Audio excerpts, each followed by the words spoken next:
In this video lecture, I'm going to discuss about how to install .NET 10 on Windows operating system. To download the software, in Google search box write there .NET, then go on this .NET Microsoft.com site. So let's click this. Then here build test deploy. Let's click on this download button. Then you can get here download .NET for Windows, and this is the latest version .NET 10 SDK. Let's click on this download. So here you need to wait for few seconds. Here you can see this place .NET SDK 10 for Windows 64-bit executable file is now downloading. The size is 206 MB. This .NET that's downloaded. Then after simply need to click on this exe file. For .NET SDK 10, let's click on this install button. This here verified publisher.net. Let's click on yes. So this setup progress. So now you can see this is processing Microsoft.NET host.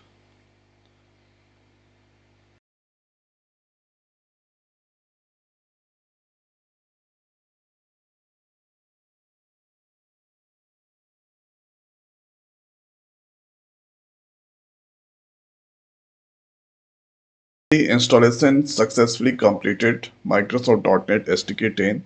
Let's click on this close. And if I open their command prompt,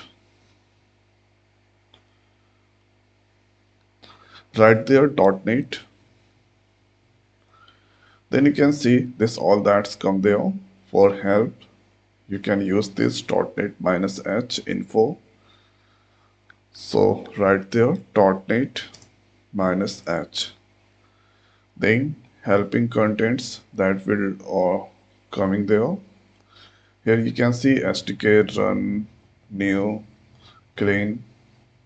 This all that's come there. And then after here build server. Now if I write there .NET -info, then you can see this place version 10. So .NET info, then version 10 that install. Okay, on this Windows machine. So this is how we can install this .NET 10 on Windows. So I hope guys this video is helpful for you. So now in this video it's over. So thanks for watching. See you next week. Thank you.